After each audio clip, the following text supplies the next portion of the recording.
Boa noite, pessoal. Dia 16 de junho de 2020. Vamos dar continuidade aqui ao assunto o sócio-interacionismo de Vygotsky. Se você não assistiu à aula anterior, sugiro que assista para poder se situar, mas vou fazer aqui um breve recorte do que falei na ocasião, na primeira aula de ontem. Eu destaquei aqui a importância da teoria de Vygotsky para a psicologia, sobretudo porque a teoria dele é uma teoria que foca no social, no cultural, a influência desse social e dessa cultura no desenvolvimento da nossa personalidade, o desenvolvimento, sobretudo, infantil, né, como se dá esse processo. Falei também, dei alguns exemplos de como o psicólogo escolar ele pode atuar, né, qual é a função dele, sobretudo nessa perspectiva de Vygotsky, dentro de uma escola, né, como é que ele pode ajudar junto à equipe pedagógica. Falei também da importância dessa teoria para a gente entender um pouco mais, se aprofundar no tema realmente psicologia da educação. E falei também, isso no início da aula, da relação que existe dentro da psicologia da educação entre dois pilares que são a psicologia do desenvolvimento e a psicologia da aprendizagem. Na faculdade de psicologia a gente estuda essas disciplinas, né, durante um ano inteiro. Então você tem, na minha época, né, lá nos anos 2000, início dos anos 2000, a gente tinha duas disciplinas de psicologia de desenvolvimento e duas disciplinas, né, só de aprendizagem. Então quando a gente traz um resumo disso tudo, é no sentido de pensar junto com vocês, através, né, do material, através das aulas, qual a contribuição que a psicologia tem para o processo pedagógico, como o psicólogo pode auxiliar ou como essa teoria pode ajudar você, estudante de pedagogia, futuro pedagogo, psicopedagogo, né,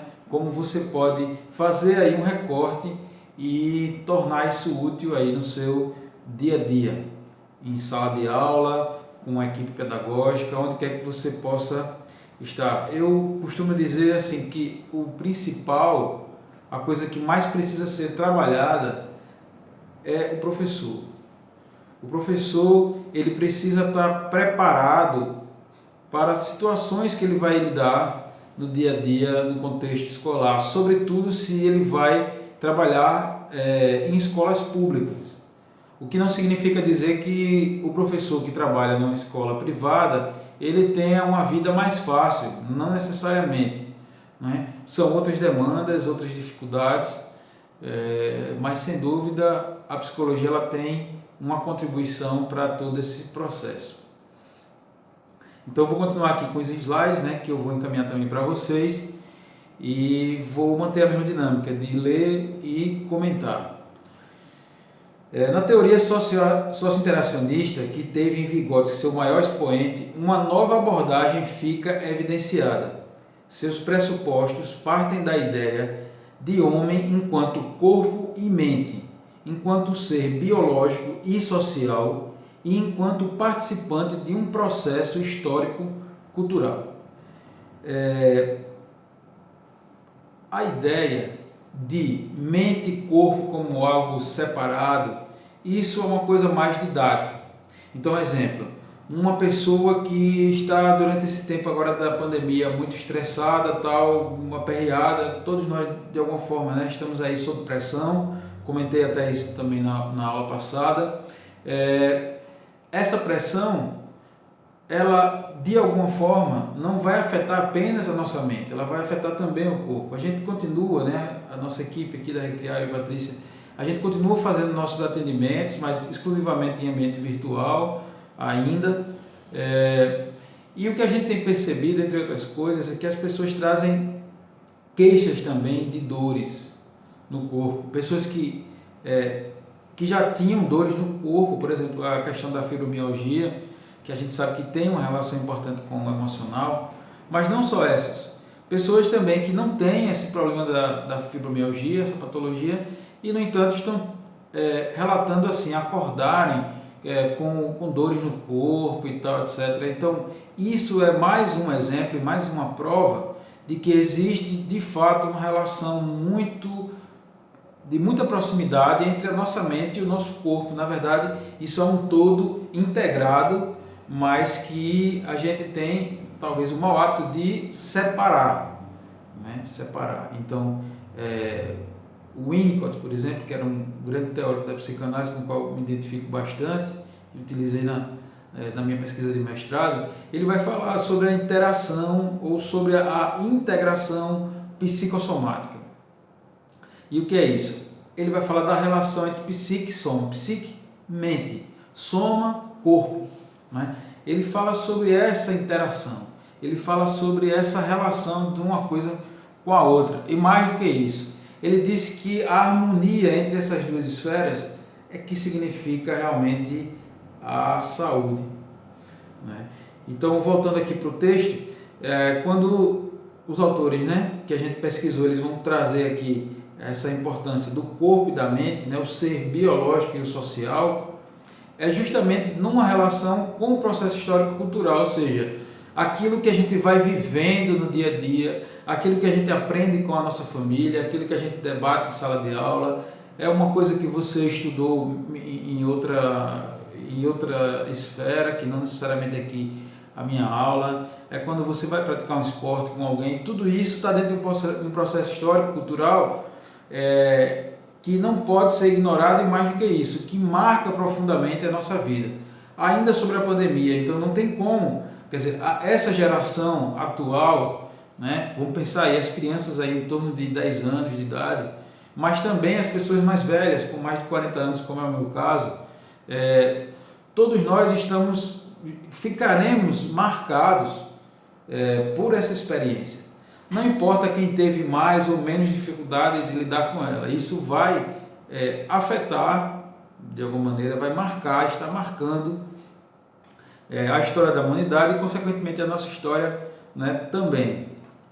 Então, nesse sentido, essa visão do ser biológico e do ser social, do corpo e da mente, é o que faz com que essa teoria de Vygotsky, que, diga-se de passagem, é uma teoria, né, do século passado, não é desse ano, não é dessa década, muito menos, né? Essa abordagem, ela é uma nova abordagem dentro dessa perspectiva aqui, né, de um ser múltiplo, de um ser que tem áreas que se complementam, experiências que vão sendo agregadas às outras.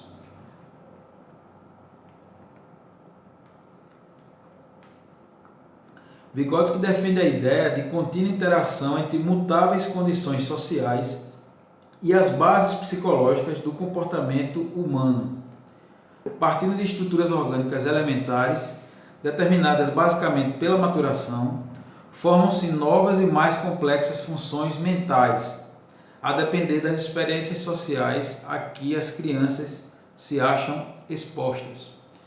Então, a base da gente, ela é biológica, é o nosso corpo físico, né? Porém, nessa base biológica, Vygotsky também destacava o comportamento humano. Se vocês se recordarem um pouco das aulas da primeira unidade, lá eu falei sobre as teorias do sistema nervoso central, sobre neurofisiologia, né? Sobre essas teorias que trouxeram uma luz para a psicanálise lá do início, ou melhor, para a psicologia do início, a psicologia científica.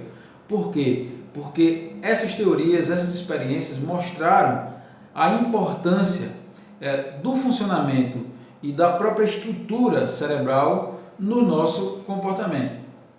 Isso não significa dizer que essa relação faz com que o que está estruturado organicamente, ou seja, o cérebro mesmo, o órgão cérebro, ele vai determinar totalmente o nosso comportamento. E no caso aqui desse recorte que o Vygotsky faz, ele fala das bases biológicas, porém destaca o social. Como o social tem essa influência, e quando ele vai falar do processo de interiorização, exteriorização, né, ou de introjeção também que ele falava, ele vai falar do que A criança experimenta no ambiente e o que ela traz dessa experiência para o seu desenvolvimento. O que ela aprende com aquilo, o que ela evolui na medida em que, digamos, outros conteúdos são transmitidos para ela na escola, ou outro colega mais capaz, como ele costumava dizer, que aí é um conceito central, que será a nossa última aula sobre Vygotsky, dessa disciplina, justamente falando sobre a zona de desenvolvimento proximal. A zona de desenvolvimento proximal é vamos dizer assim, né, tentando antecipar aqui de uma forma bem resumida, ela é uma área potencial, ela é uma área que está entre o professor e o aluno, em especial a criança, mas eu acredito também que isso se dá entre adultos, né? Mas ele destaca as crianças. Essa zona, ela diz respeito a um espaço em que o desenvolvimento da criança, o desenvolvimento do aluno, o desenvolvimento da pessoa, ele vai ser potencializado. E qual o papel do professor nesse sistema, né? Nesse processo? É um papel fundamental, porque o professor ele vai ajudar a mediar essa relação. A gente vai falar mais na frente também sobre os signos, sobre a mediação simbólica, como ele falava, né? Mas então, essa questão da zona de desenvolvimento proximal é bastante interessante. Acredito que vocês vão gostar e a gente vai falar um pouco mais à frente, né?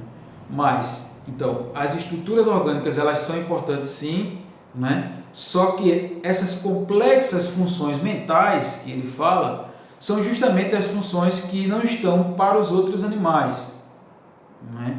O animal ele passa para o outro mais pelo instinto do que pelo comportamento, né?